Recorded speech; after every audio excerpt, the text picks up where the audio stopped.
اللہ سبحانہ وتعالیٰ کا نظام جو ہے نا وہ ایسا نظام ہے جو دنیا کے کسی نظام میں نہیں، اتنا لطیف ہے۔ قرآن کریم کی آیت ہے سورہ نجم کی آیت نمبر 40 وَأَنَّ سَعْيَهُ سَوْفَ يُرَىٰ، تم ان قریب اپنی کوششوں کو دیکھو گے۔ دیکھیں یہاں پر لفظ بڑا متین ہے اللہ سبحانہ وتعالیٰ کی جانب سے۔ ہم ایک مثال دیتا ہوں، سی وی بناتے ہیں اپنی، جاب کے لیے میں نے اپلائی کیا تو میں نے لکھا کہ میں ماسٹرز ہوں تو لکھ دوں گا۔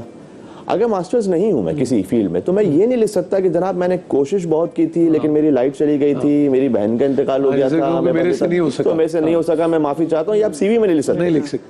اللہ کے پاس یہ کہہ سکتے ہیں۔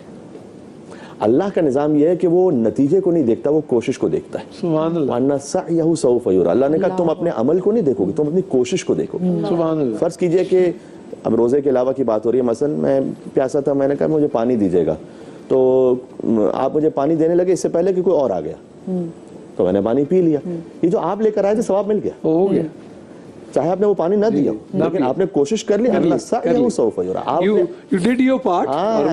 اپنے عمل کو نہیں دیکھیں گے، آپ اپنی کوشش کو دیکھیں گے۔ جو کچھ آپ نے کوشش کی تھی، آپ نے کوشش کی دو بھائیوں کے درمیان صلح ہو جائے، ہو گئی تو فبہ، نہ ہوئی ثواب مل گیا، ریکارڈ میں لکھا گیا۔ تو یہ اللہ کا نظام ہے، اور کیوں کوشش فقط اللہ ہی لکھ سکتا ہے اور اللہ کے فرشتے، اس لیے کہ کوئی اور جانتا ہی نہیں، کوئی اور جانتا ہی نہیں اس کوشش کو کہ میں نے کیا کچھ کیا تھا اس کے لیے۔ تو یہ بڑا حسین نظام ہے۔ اللہ آپ کا بھلا کرے۔ آج یہ اندازہ ہوا کہ جب آپ جاتے ہیں قبرستان اور جب آپ کہتے ہیں السلام علیکم یا اہل القبور، تو وہ وکالمہ جو کر سکتے وہ تو وہ جانتے ہیں پھر کہ سلامتی جب بھیج رہے ہیں تو وہ جواب میں وہ، اور جب آپ سلام کرتے ہیں اس کا مطلب ہے کہ جب ہم سے کہا کہ سلام کرو، اس کا مطلب سن رہے ہیں اور سمجھ رہے ہیں۔ اس سے میرا آپ نے ان کا مرحومین کا کوئی حق بھی ادا، جیسے ہم کہیں سے بھی قبرستان سے گزرتے ہیں تو ان کا بھی حق بھی تھا کہ ہمیں پھر ان پہ پہلے فاتحہ پڑھیں پھر ان کو سلام کریں، اور فاتحہ پڑھتے ہیں، سلام بھی ہم ان کو کرتے ہیں، اور جب ہم ان کو سلام کرتے ہیں تو دیکھیں اس میں ایک جو بہت بڑا حق ہوتا ہے، ایک تو یہ کہ ان تک ایک خیر پہنچتا ہے، انہیں وحشت کم ہو جاتی ہے، انہیں محسوس ہوتا ہے کہ کوئی آئے۔ دیکھیں مردہ جو ہے نا وہ جان رہا ہوتا ہے اللہ کے اذن سے کہ کون آیا میرے پاس، بس وہ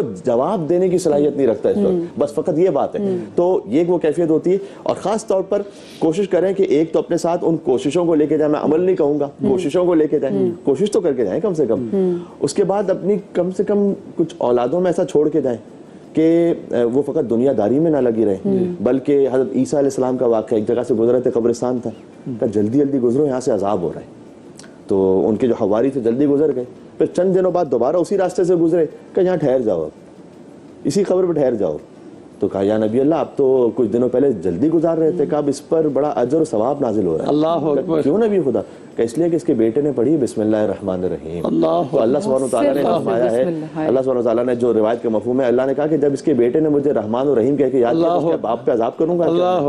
تو سبحان اللہ۔ تو یہ وہ کیفیت ہے کہ ماں باپ کے ساتھ بچے فقط زندگی میں نہیں جڑے رہتے، مرنے کے بعد بھی میں یہ ابھی مجھے یہ خیال آ رہا تھا کہ ابھی آپ بسم اللہ کہہ رہے ہیں، اور اگر خدا نخواستہ کسی کی اولاد کسی ظلم کا ارتکاب کرتی ہے، کسی پر ظلم کا پہاڑ توڑ دیتی ہے، تو وہ کیا کیفیت وہاں ہوتی ہوگی؟ اچھا کتنی مرتبہ تو ہم خود اس میں شریک ہوتے ہیں، وصیت کر کے آتے ہیں اس سے نہیں ملنا، اس سے نہیں دیکھنا، چچا کا منہ نہیں دیکھنا، اس کا منہ نہیں دیکھنا، ماموں کے ساتھ یہ کر دینا، اس کو پھوپھی کو حق کر کے میرے لیے یہ والی بات۔ تو ایک تو یہ کہ ہمارا اپنا وبال ہے، اس کے بعد بچوں کا وبال ہے۔